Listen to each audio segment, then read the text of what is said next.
7 de julho de 1997. Uma segunda-feira que começou como tantas outras no Rio de Janeiro. Céu claro, temperatura amena, o tipo de dia que não sugere tragédia. Eu estava terminando meu café quando o telefone tocou às 8h43 da manhã. Era o delegado Maurício, meu antigo parceiro. Precisamos de você no Catete. Agora.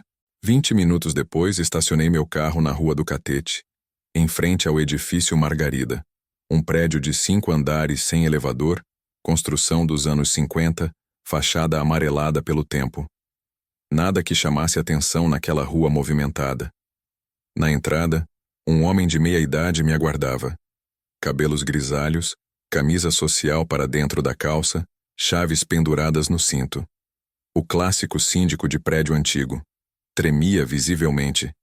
Seu Roberto? Perguntei. Ele confirmou com a cabeça sem conseguir falar. Subimos as escadas em silêncio. No segundo andar, a porta do apartamento 202 estava entreaberta, com uma fita amarela da polícia já instalada. 2 policiais guardavam a entrada. O morador é Osvaldo Nascimento, 72 anos. Explicou o delegado Maurício, que já me esperava no corredor. Aposentado viúvo, a empregada que vem uma vez por semana deu o alerta. Ela chegou hoje de manhã, encontrou a porta apenas encostada e ligou para o síndico. Arrombamento? Perguntei, já observando a fechadura. Nenhum, respondeu Maurício. Nada forçado, nada quebrado. A porta estava apenas no trinco, como se alguém tivesse saído e esquecido de fechar direito. Entrei no apartamento. Sala pequena, mas organizada. Sofá de veludo verde escuro. Mesa de centro com jornais dobrados em pilha perfeita. Estante com livros alinhados por tamanho. Tudo em ordem. Onde está o corpo? Perguntei. O delegado apontou para a cozinha. Prepare-se. Não é o tipo de coisa que se vê todo dia. A cozinha era típica de apartamento antigo. Azulejos brancos até a metade da parede. Armários de madeira escura. Uma pequena mesa com 2 cadeiras. No canto, uma geladeira branca modelo Consul, daquelas antigas, com o motor aparente em cima. E lá estava ele, Osvaldo Nascimento, dentro da própria geladeira. O corpo estava dobrado em posição fetal, como se tivesse sido forçado a caber naquele espaço estreito. Vestia pijama listrado, um par de chinelos, e tinha uma expressão serena no rosto. Nenhum sinal de violência visível. Nenhuma marca, nenhum sangue. Quem encontrou exatamente nessa posição? Questionei. A empregada abriu a geladeira para guardar as compras que trouxe. Explicou Roberto, o síndico, que finalmente conseguiu falar. Quando viu... Bem, o senhor está vendo. Ela está em estado de choque. A geladeira estava funcionando? Não, disse o delegado. Desligada da tomada. E não apenas isso. O disjuntor da cozinha também estava desligado. Fiz um exame visual rápido do corpo sem tocá-lo. As mãos de Osvaldo estavam levemente azuladas. Rigor mortis já estabelecido. Olhei para o delegado. Quanto tempo? O médico legista estima entre 36 e 48 horas. Provavelmente morreu na noite de sábado para domingo. Observei o restante da cozinha. Um copo de leite pela metade na pia. Uma cadeira levemente afastada da mesa, como se alguém tivesse se levantado às pressas. Nenhum sinal de luta, nada quebrado ou fora do lugar. Alguém mexeu em alguma coisa desde que o corpo foi encontrado? Perguntei. Não, garantiu o delegado. Só abrimos a porta da geladeira para confirmar o óbito. Está tudo exatamente como encontramos. Voltei para a sala procurando por qualquer detalhe fora do lugar. Na mesa de centro, além dos jornais empilhados, havia um livro aberto, virado para baixo, preservando a página. Um romance policial, ironicamente. Osvaldo morava sozinho? Perguntei ao síndico. Sim, desde que a esposa faleceu há uns 10 anos. Era um homem tranquilo, nunca deu problema. Pagava o condomínio em dia, raramente recebia visitas. Inimigos? Desavenças? Roberto hesitou. Bem, ele tinha algumas discussões com o vizinho do 301 sobre barulho. E era muito próximo da dona Neide, do 302. Eles se visitavam quase diariamente. Anotei os nomes em meu caderno. Algo naquela cena não fazia sentido. Uma morte sem sinais de violência, Um corpo cuidadosamente colocado na geladeira, uma porta apenas encostada. Quem entra num apartamento, mata alguém e não deixa rastros. Vamos precisar de uma perícia completa, disse ao delegado. E quero falar com todos os moradores do andar. Alguém deve ter visto ou ouvido algo. Olhei mais uma vez para a cozinha, para aquela geladeira branca que agora guardava um mistério, não alimentos. Um homem de 72 anos com uma vida aparentemente comum terminava seus dias dobrado como um boneco quebrado, refrigerado em sua própria casa. O que aconteceu aqui, Osvaldo? Murmurei, sabendo que só os mortos guardam seus segredos perfeitamente. Quem fez isso com você? E a pergunta mais perturbadora: quem entra num apartamento, coloca um corpo na geladeira e simplesmente vai embora, deixando a porta encostada, como se quisesse que o crime fosse descoberto? Enquanto a equipe de perícia trabalhava no apartamento, comecei a investigar quem era Osvaldo Nascimento. Nas investigações de homicídio, conhecer a vítima frequentemente revela o caminho até o assassino. Detetive, encontrei alguns documentos na gaveta da sala, disse um dos peritos, entregando-me uma pasta de couro marrom, desgastada nas bordas. A pasta continha a vida burocrática de Osvaldo: carteira de identidade, CPF, comprovantes de pagamento, extratos bancários organizados por mês. Um homem metódico. A carteira de trabalho mostrava uma carreira estável como contador na mesma empresa por 34 anos, aposentado desde 1983. Um homem comum, de vida comum. Folheando seu último talão de cheques, notei que os valores e datas estavam anotados com precisão no canhotinho, em uma caligrafia firme. Osvaldo era uma pessoa de hábitos que mantinha controle sobre sua vida. Vou precisar da lista de moradores do prédio, disse ao síndico que ainda aguardava no corredor. E quero saber tudo sobre a rotina do Sr. Osvaldo. Ele era um homem de hábitos, confirmou Roberto. Todo dia, às 7 da manhã em ponto, descia para comprar pão na padaria da esquina e o jornal na banca. Voltava, tomava café e depois geralmente ficava em casa lendo ou ouvindo rádio. Às vezes ia ao banco, sempre a pé. Raramente saía à noite. Visitantes frequentes? Só a dona Neide, do 302. Eles eram próximos. O síndico hesitou. Acredito que mais que amigos, se é que me entende. Ela é viúva também, tem 64 anos. Quase todo dia um ia ao apartamento do outro. Ela tem a cópia da chave dele, autorizada, claro. Fiz anotações. Uma relação próxima significa tanto oportunidade quanto possível motivo. Algum parente?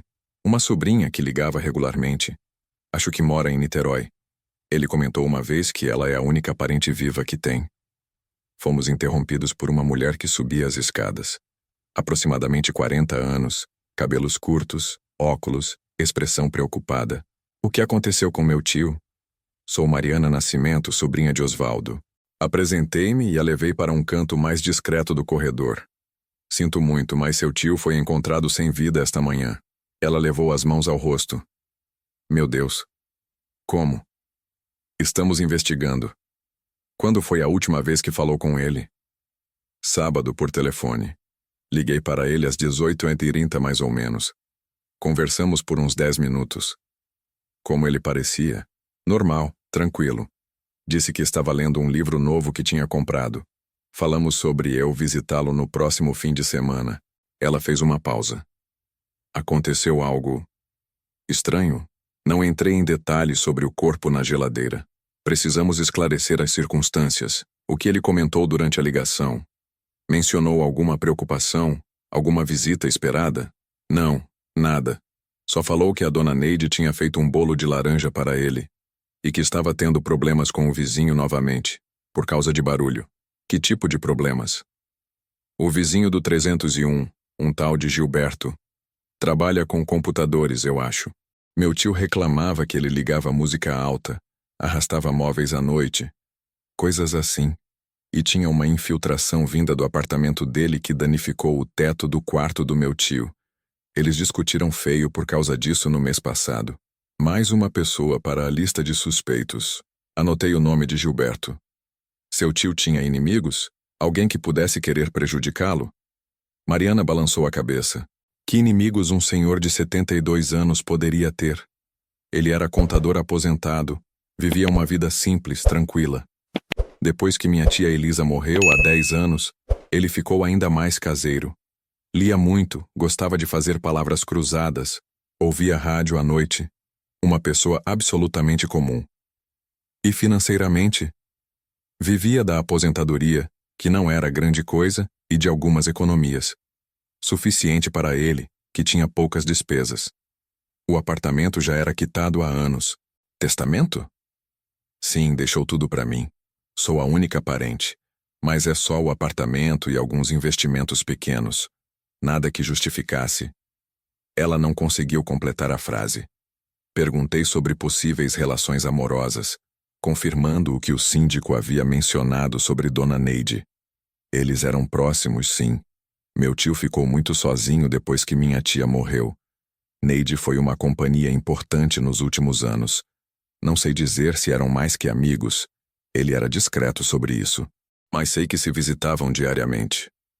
Enquanto conversávamos, um dos peritos me chamou. Informou-me que a provável causa da morte era parada cardíaca, mas que seriam necessários exames mais detalhados para confirmar. Nenhum sinal de violência física foi encontrado. Voltei à sala do apartamento, olhando ao redor com mais atenção. A TV ainda estava ligada, num canal de notícias, com o volume baixo. O romance policial aberto na página 144 me intrigou. Era como se Osvaldo tivesse interrompido sua leitura para atender alguém. Alguém que não representava ameaça. Alguém que ele conhecia.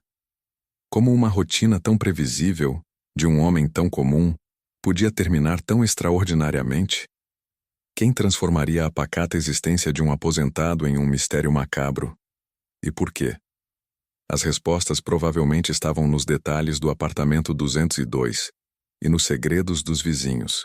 Depois de dispensar a sobrinha de Osvaldo, que estava visivelmente abalada, voltei minha atenção ao cenário do crime. Se é que podíamos chamar de crime. Até aquele momento, tínhamos um corpo em uma geladeira, mas nenhuma evidência clara de homicídio. Antes de tudo, queria entender como alguém tinha acesso ao apartamento. A porta de entrada não apresentava sinais de arrombamento. Estava apenas encostada, fechada no trinco, quando a empregada chegou pela manhã. Quem entra em um apartamento coloca um corpo na geladeira e depois simplesmente encosta a porta ao sair? Senhor Roberto, chamei o síndico. O prédio tem porteiro 24 horas? Não, infelizmente. Temos porteiro das 8 horas às 22 horas. Depois disso, os moradores usam a chave do portão principal. E câmeras de segurança? Uma só na entrada. Mas está com defeito desde sexta-feira. O técnico só vem amanhã. Conveniente demais. Ou era uma coincidência muito infeliz, ou alguém planejou cuidadosamente. Voltei ao apartamento e comecei a fazer um inventário mental de cada detalhe. A sala estava em perfeita ordem. Nenhum sinal de luta. O controle remoto da TV estava sobre o braço do sofá. A televisão permanecia ligada em um canal de notícias, com volume baixo. A TV estava assim quando vocês chegaram? Perguntei a um dos peritos. Exatamente assim, ligada, volume baixo. Na mesinha de centro, o romance policial. O Silêncio dos Inocentes, de Thomas Harris, estava aberto na página 144, virado para baixo, como se Osvaldo tivesse interrompido a leitura momentaneamente com a intenção de voltar. As pessoas não marcam página quando estão em perigo. Voltei à cozinha. O copo de leite na pia me intrigava. Estava pela metade, sem sinais de que alguém tivesse bebido. Não havia marca de lábios na borda. O leite apresentava uma fina camada sólida na superfície, indicando que estava ali há várias horas. Verifiquem se há algo nesse leite além de... Bem, leite. Instruí um dos técnicos. A geladeira, uma Consul antiga, havia sido desligada da tomada. Mas não apenas isso. O disjuntor específico da cozinha também estava desativado. Quem quer que tenha feito isso, não queria apenas desligar a geladeira. Queria garantir que ela permanecesse desligada, mesmo se alguém reconectasse o plugue. Por que desligar o disjuntor? Perguntei em voz alta, embora falando comigo mesmo. Para impedir o funcionamento da geladeira, obviamente. Mas por quê? Para preservar o estado do corpo? Para evitar que a geladeira funcionasse, esquentasse e acelerasse a decomposição? Ou simplesmente para que ninguém ouvisse o motor funcionando? Detetive, encontramos algo, chamou um dos peritos que estava examinando o piso da cozinha. Aproximei-me. Havia marcas suaves, quase imperceptíveis de pegadas no chão. Alguém com sapatos ligeiramente sujos havia caminhado pela cozinha recentemente e a empregada ainda não tinha feito a limpeza semanal. Fotografe tudo e veja se consegue um molde, instruí. No quarto de Osvaldo encontramos outro detalhe perturbador. O relógio de pulso que, segundo a sobrinha, ele sempre usava, não estava em lugar nenhum. Não estava no pulso do corpo, nem no criado mudo, nem no banheiro. Procurem por um relógio. De ouro antigo, pulseira de couro. Orientei a equipe. A cama estava arrumada como se ninguém tivesse dormido nela naquela noite. O pijama listrado que Osvaldo vestia provavelmente tinha sido colocado cedo, hábito de muitos idosos que passam a noite em casa. Examinei os documentos sobre a escrivaninha. Contas pagas, caderneta de poupança, extratos bancários. Tudo organizado em pastas por mês. Nada parecia faltar, nada fora de ordem. No banheiro, a escova de dentes estava seca. A toalha pendurada no suporte também. Ele não havia escovado os dentes naquela noite. Ou alguém havia arrumado o banheiro depois. De volta à cozinha, notei algo brilhando próximo à pia. Uma chave. Provavelmente a chave do apartamento de Osvaldo, deixada ali, ao lado do copo de leite intocado. Quem deixa a chave na pia? Alguém com pressa? Ou alguém querendo sugerir que o próprio Osvaldo a colocou ali? Esta cena era perturbadoramente limpa, organizada demais, como se alguém tivesse se esforçado para deixar tudo em ordem, apagar rastros, criar uma imagem de normalidade interrompida apenas pela presença absurda de um corpo na geladeira. A ausência de sinais de violência no corpo, a porta apenas encostada, a chave na pia, o livro marcando página. Cada elemento parecia uma peça de um quebra-cabeça surreal. Parece que estamos procurando por alguém que conhecia bem Osvaldo e o apartamento. Comentei com o delegado Maurício. Alguém que tinha acesso, que sabia da rotina dele, que podia entrar sem levantar suspeitas. Alguém como um vizinho? Sugeriu Maurício. Exatamente. Quero falar com os vizinhos imediatos. Especialmente os do 301 e 302. Uma cena tão limpa só poderia significar uma coisa. O que aconteceu no apartamento 202 não foi um ato impulsivo. Foi calculado, planejado, executado com precisão. Mas por quem? E mais importante, por quê? Uma cena limpa. Limpa demais. Era hora de conhecer os vizinhos. As pessoas mais próximas muitas vezes guardam as respostas mais importantes, especialmente em prédios antigos como o edifício Margarida, onde as paredes finas transformam vidas privadas em segredos compartilhados. O apartamento 301, ao lado do de Osvaldo, pertencia a Gilberto Teixeira, 48 anos. Bati à porta, mas ninguém atendeu. O síndico informou que ele costumava sair cedo para trabalhar. Que tipo de trabalho ele faz? Perguntei. É técnico em informática, conserta computadores. Tem uma lojinha no centro. Mora sozinho há uns 3 anos desde que se divorciou. Antes de deixar o prédio, cruzei com o porteiro que assumia o turno da tarde. José, um senhor de uns 60 anos, trabalhava ali há mais de 2 décadas. Conhecia todos os moradores e suas rotinas. O senhor estava de plantão no sábado? Perguntei. Sim, senhor. Das 14 às 22 horas. Viu o senhor Osvaldo sair ou receber visitas? Não lembro dele ter saído. Mas a dona Neide esteve lá como sempre. E o Gilberto do 301 também bateu na porta dele por volta das 7 da noite. Bateu na porta? Eles conversaram? Não sei dizer. Estava ocupado com as correspondências. Só vi o Gilberto subindo e poucos minutos depois descendo. Parecia irritado. E depois das 22 horas, quem ficou na portaria?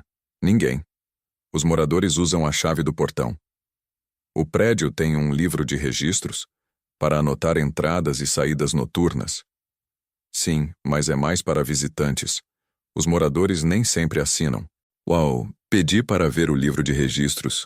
Curiosamente, a página correspondente ao sábado à noite havia sido arrancada. Isso é normal? Questionei, mostrando o rasgo no livro. José pareceu genuinamente surpreso. Não, senhor. Nunca aconteceu antes. Deixei meu contato e pedi que Gilberto me procurasse assim que chegasse. 2 horas depois, recebi uma ligação do síndico. O vizinho do 301 havia voltado. Retornei ao edifício Margarida. Gilberto Teixeira me recebeu na porta, sem convidar-me a entrar. Era um homem de estatura média, cabelos grisalhos nas têmporas, óculos de armação fina. Vestia uma camisa social e calça jeans. Parecia tenso. Soube do Osvaldo, disse ele antes mesmo que eu me apresentasse. Uma tragédia. O senhor foi a última pessoa a vê-lo com vida, pelo que sabemos. Gilberto franziu a testa. Eu? Não. Não vejo Osvaldo há dias. Primeira mentira. O porteiro o havia visto subindo ao apartamento de Osvaldo no sábado à noite. O porteiro José o viu batendo na porta do 202 no sábado, por volta das 19 horas. Ele hesitou. Ah, sim. Tentei falar com ele sobre a infiltração, mas ele não atendeu. Tem certeza? José disse que o viu subindo e minutos depois descendo. Parecia irritado. Gilberto coçou o queixo inquieto. Toquei a campainha, bati na porta, mas ninguém atendeu. Fiquei irritado porque era a terceira vez que tentava falar sobre o problema. Qual problema exatamente? Osvaldo reclamava de uma infiltração no teto do quarto dele. Dizia que vinha do meu banheiro. Mas o problema é do prédio, não meu. Essas tubulações são antigas. Já expliquei isso a ele várias vezes, mas ele insistia que eu devia pagar pelo reparo. Vocês discutiram recentemente por causa disso? Tivemos uma discussão há 2 semanas. Nada grave. Outro morador, que passava pelo corredor nesse momento, soltou uma risada irônica. Nada grave? O prédio inteiro ouviu os berros. O senhor Osvaldo ameaçou processá-lo. Gilberto lançou um olhar furioso ao vizinho intrometido, que seguiu seu caminho. Foi um desentendimento. Admitiu finalmente. Mas nada que justificasse o que aconteceu. Onde o senhor estava na noite de sábado para domingo? Em casa, trabalhando em um computador que precisava entregar na segunda. Alguém pode confirmar isso? Moro sozinho, respondeu secamente. O porteiro noturno disse que o viu saindo do prédio às 3 da manhã de domingo, de chinelo e casaco. Verdade? Era uma mentira tática. Não havia porteiro noturno, e ninguém havia relatado isso. Mas a reação de Gilberto foi reveladora. Eu saí para comprar cigarros, gaguejou, na birosca 24 horas da esquina. Fiquei sem, e quando trabalho à noite, preciso fumar. Às 3 da manhã, de chinelo? Foi rápido. 5 minutos. Decidi mudar de abordagem.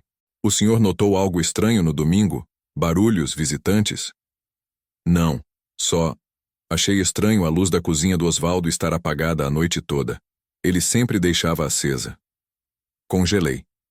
Como Gilberto saberia que a luz da cozinha estava apagada, a menos que tivesse entrado no apartamento?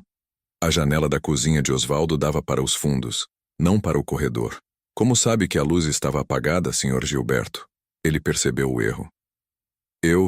Dá para ver um reflexo na parede do corredor quando a luz está acesa.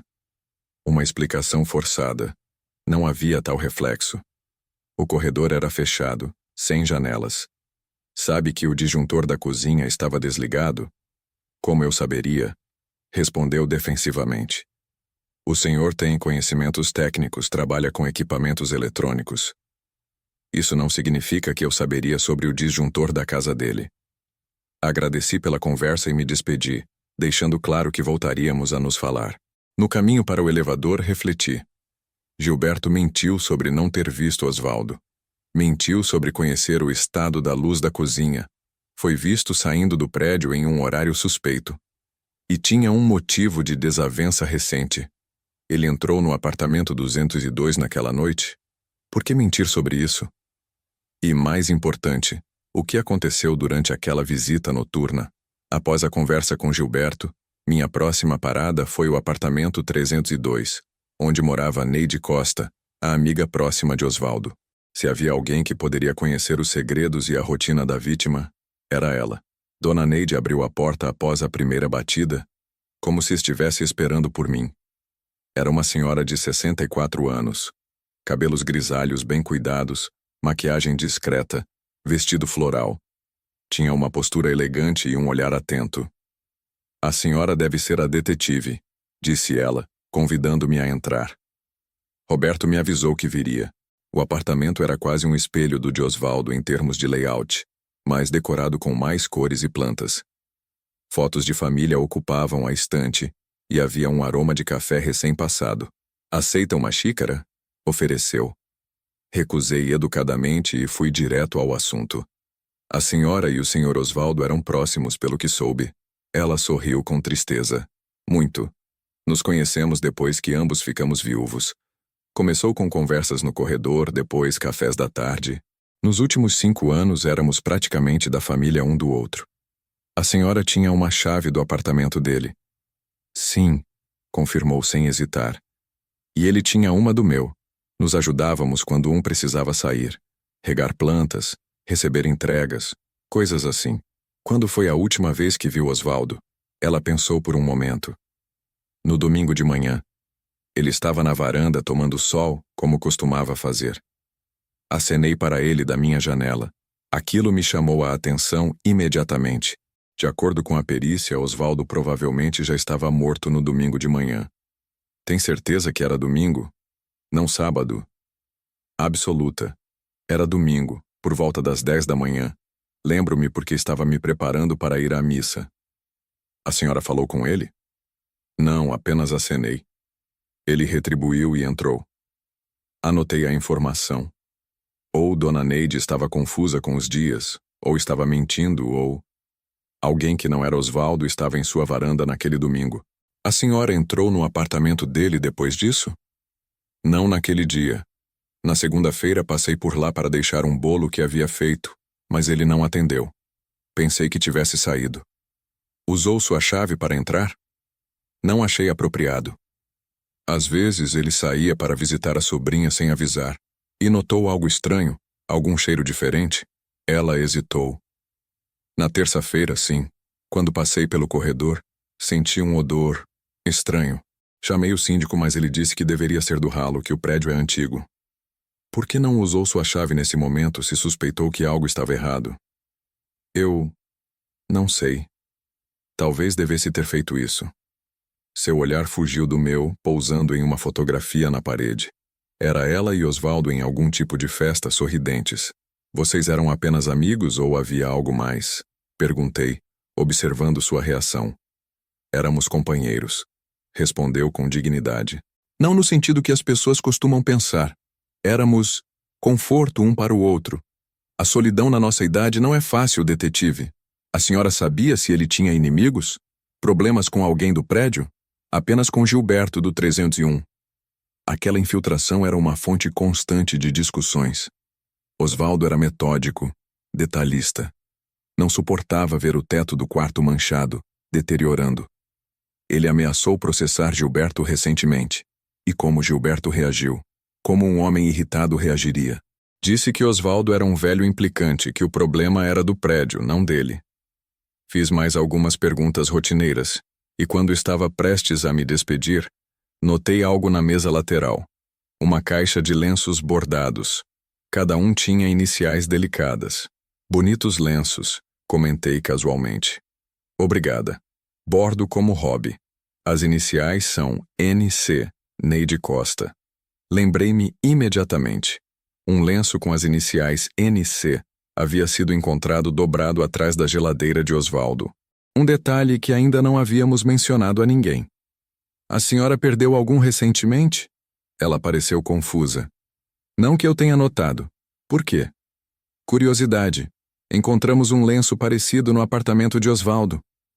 Seu rosto empalideceu levemente. Ah, provavelmente emprestei a ele em algum momento. Osvaldo sofria de rinite alérgica. Agradeci e me levantei para sair. Na porta fiz uma última pergunta. Dona Neide, a senhora sabia que a geladeira de Osvaldo estava desligada? Como eu saberia? Respondeu, um pouco defensiva demais. Só checando. Obrigado pelo seu tempo. Ao descer as escadas, refleti sobre o que havia aprendido.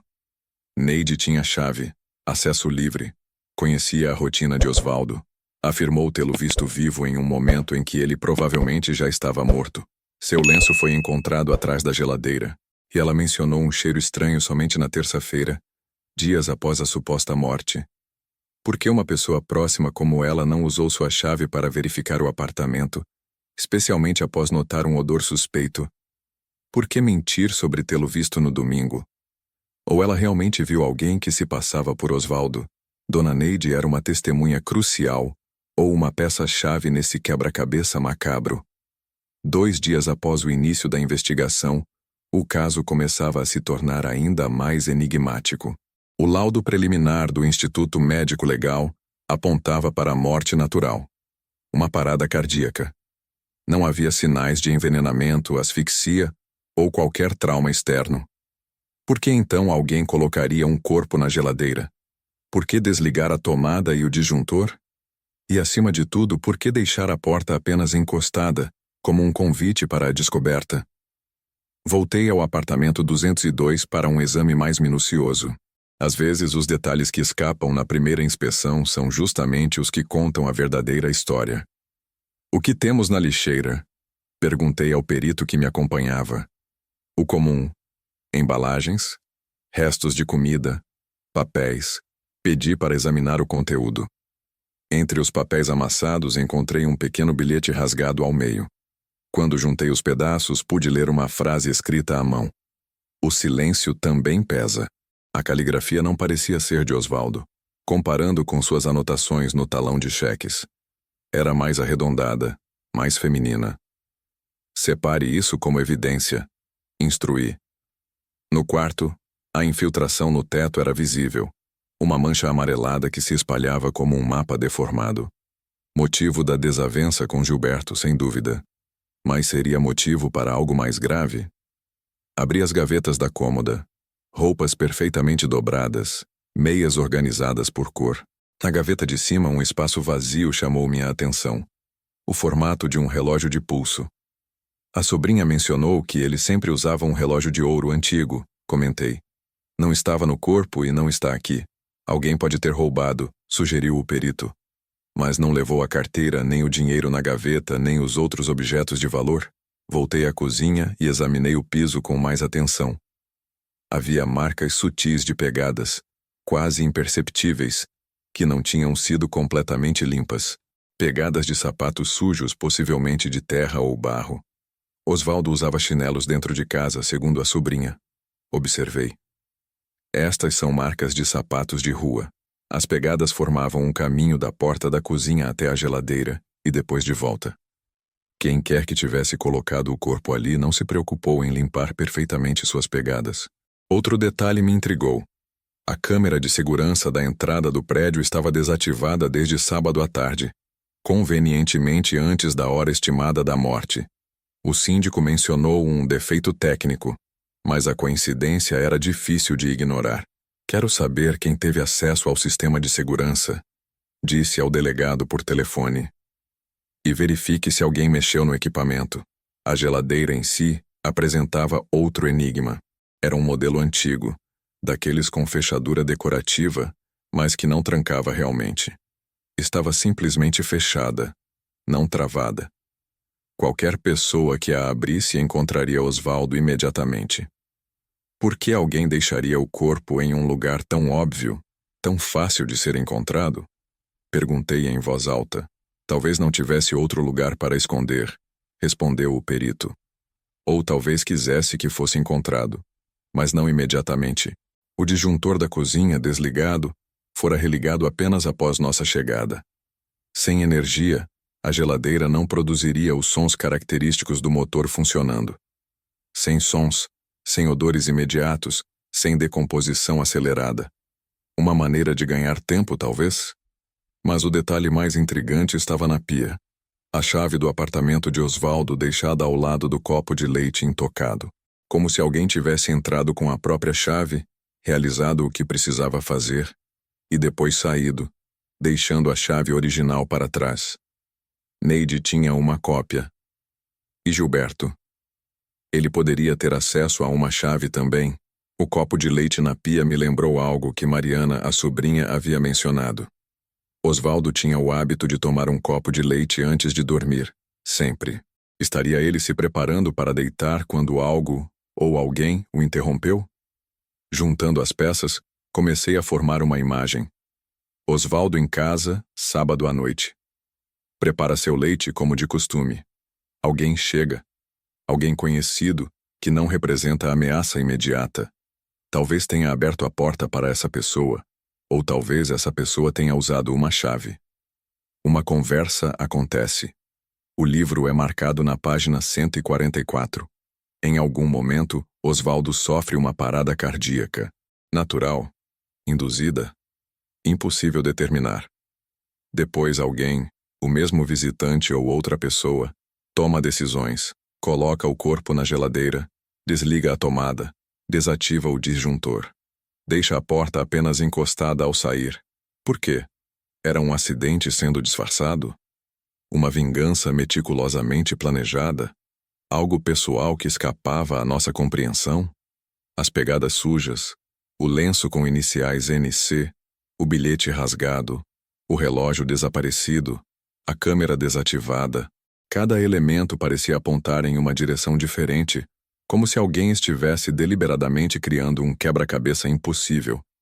Ou talvez fossem peças de histórias diferentes, que se cruzaram naquele apartamento no Catete, em uma noite de sábado, culminando em uma morte e em um corpo silenciosamente dobrado dentro de uma geladeira desligada. 2 semanas se passaram desde que encontramos Osvaldo Nascimento dobrado dentro da própria geladeira. 2 semanas de depoimentos, análises forenses, reconstituições e teorias. E ainda assim, o mistério permanecia. O laudo final do IML confirmou: morte por causas naturais, uma parada cardíaca. Nenhuma substância tóxica detectada pelos exames convencionais, nenhuma marca de violência. Osvaldo, com seus 72 anos e histórico de pressão alta, simplesmente morreu. Mas alguém o colocou na geladeira. Alguém desligou a tomada. Alguém desativou o disjuntor. Alguém deixou a porta encostada. Caso sem solução? Perguntou o delegado Maurício quando nos encontramos para um café, longe da delegacia. Não exatamente, respondi.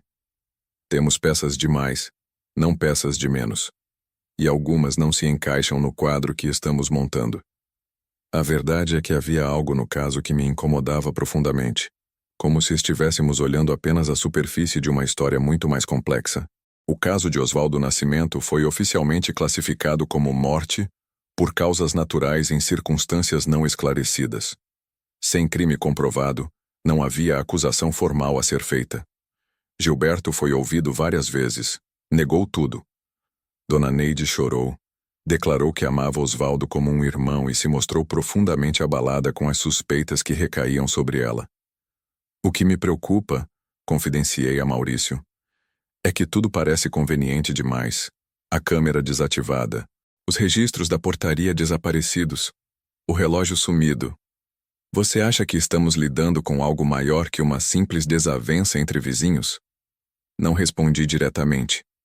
Algumas suspeitas são perigosas demais para serem verbalizadas sem provas concretas. Vou manter os olhos abertos, foi tudo que disse. O apartamento 202 foi vendido por Mariana, a sobrinha, bem abaixo do valor de mercado. Ninguém queria morar onde um idoso havia sido encontrado dobrado na geladeira. Gilberto continuou no 301 por mais alguns anos, depois se mudou para Niterói. Dona Neide permaneceu no prédio, mais quieta e reservada do que antes. Os moradores do edifício Margarida seguiram suas vidas, carregando o peso daquele mistério não resolvido. E eu? Oficialmente passei para outros casos, mas nunca fechei completamente a pasta Osvaldo Nascimento. Havia algo ali, nos olhares desviados durante os interrogatórios, nas contradições sutis, no modo como algumas testemunhas potenciais sumiram, que me dizia que a verdade ainda estava por vir à tona. As pessoas guardam segredos, disse Maurício quando arquivamos o caso. Mas segredos têm prazo de validade. Ele estava certo. Os anos passam, as circunstâncias mudam, As lealdades se desfazem. E então, quando menos se espera, alguém decide que não quer mais carregar o peso de um segredo. Por enquanto, o que temos são as evidências coletadas, as contradições, os detalhes inexplicados. Nunca descobrimos quem realmente puxou aquela tomada, quem desligou o disjuntor com conhecimento suficiente para garantir que o corpo não seria preservado pela refrigeração. Gilberto com seus conhecimentos técnicos e sua desavença declarada. Neide, com sua chave, seu lenço e seu amor não correspondido. Ou havia uma terceira pessoa envolvida, alguém que conseguimos apenas vislumbrar nas sombras desta investigação. Às vezes, o mais perturbador em um caso não é o que sabemos, mas o que intuímos sem conseguir provar. A sensação de que há uma história maior por trás dos fatos visíveis. E agora deixo a pergunta para você. Na sua opinião, quem mentiu? Quem entrou naquele apartamento? E acima de tudo, por quê? O que você acha que realmente aconteceu naquele apartamento do Catete? Quem colocou Osvaldo na geladeira? E qual era o verdadeiro propósito desse ato bizarro? Deixe sua teoria nos comentários. Às vezes, um olhar fresco pode ver padrões que escapam até mesmo aos investigadores mais experientes. E se você gostou desse caso e quer acompanhar outros mistérios como este, não esqueça de se inscrever no canal e ativar o sininho para receber notificações. A cada semana, trago para vocês um novo enigma para desvendar juntos, porque alguns casos, como o de Osvaldo Nascimento, nunca terminam realmente. Eles apenas aguardam, nas sombras, o momento certo para revelar seus segredos mais profundos. Ontem recebi uma ligação. Eram 23h14. Eu já estava quase dormindo quando o telefone tocou. Detetive? Detetive Souza? Uma voz feminina, trêmula, que não reconheci de imediato. Sim, quem fala? Aqui é Carmen, Carmen Oliveira. Eu trabalhava como empregada no edifício Margarida em 1997. Sentei-me na cama, subitamente desperto. O caso Osvaldo, depois de tantos anos. O que posso fazer pela senhora? Eu nunca contei isso a ninguém. Tinha medo. Mas agora estou doente. O médico disse que não tenho muito tempo. E não quero levar isso comigo. Peguei um bloco de notas. O coração acelerado. Estou ouvindo. Naquela noite, a noite que o seu Osvaldo... Eu estava limpando o corredor. Já tinha acabado meu turno, mas fiquei até mais tarde porque tinha derramado cera. Foi quando vi. Vi o quê, dona Carmen? Vi a dona Neide saindo do apartamento 202 agitada. Eram umas 22 horas. E ela não estava sozinha. Quem estava com ela? Um homem. Não era o seu Gilberto, era um homem que eu nunca tinha visto antes. Bem vestido, mais jovem. Eles estavam discutindo baixinho, e o homem carregava uma maleta tipo médico. A senhora ouviu o que diziam? Só um pedaço. Dona Neide falou. Não era para ser assim. Você disse que o remédio só ia fazer ele dormir. E o homem respondeu.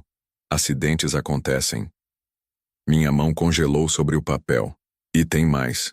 Continuou Carmen. 2 semanas depois, vi Dona Neide entregando um envelope grosso para esse mesmo homem, no ponto de ônibus da esquina. Parecia dinheiro. Por que a senhora nunca contou isso antes? Precisava do emprego. E Dona Neide era influente no prédio. Depois, quando finalmente criei coragem, o caso já tinha sido arquivado. A senhora saberia identificar esse homem? Talvez. E tem uma coisa. Ele usava um relógio de ouro no pulso. Muito parecido com o que o seu Osvaldo sempre usava. Quando desliguei, fiquei olhando para minhas anotações na penumbra do quarto. Um homem desconhecido, uma maleta médica, um remédio que só ia fazer ele dormir. Dinheiro trocando de mãos. E um relógio de ouro que desapareceu do apartamento e reapareceu no pulso de um estranho. Uma nova teoria começava a se formar. Uma que conectava Neide, dinheiro, medicamentos e um possível cúmplice com conhecimentos médicos. Teria Osvaldo descoberto algo? Ameaçado alguém? Ou seria ele mesmo parte de algum esquema que deu errado? Preciso reabrir este caso. Encontrar esse homem. Descobrir que remédio foi mencionado. Entender por que um corpo precisou ser escondido numa geladeira desligada. Mas não posso fazer isso sozinho. Se você quer saber o que descobri, se quer acompanhar a reabertura deste caso e finalmente desvendar o mistério do homem na geladeira, deixe nos comentários "eu quero" e inscreva-se no canal. Dependendo do interesse de vocês, voltarei com as novas evidências, os depoimentos que nunca foram ouvidos e, quem sabe, a verdade completa sobre o que realmente aconteceu naquela noite de sábado no edifício Margarida. Algumas histórias não terminam quando o caso é arquivado. E esta pode estar apenas começando.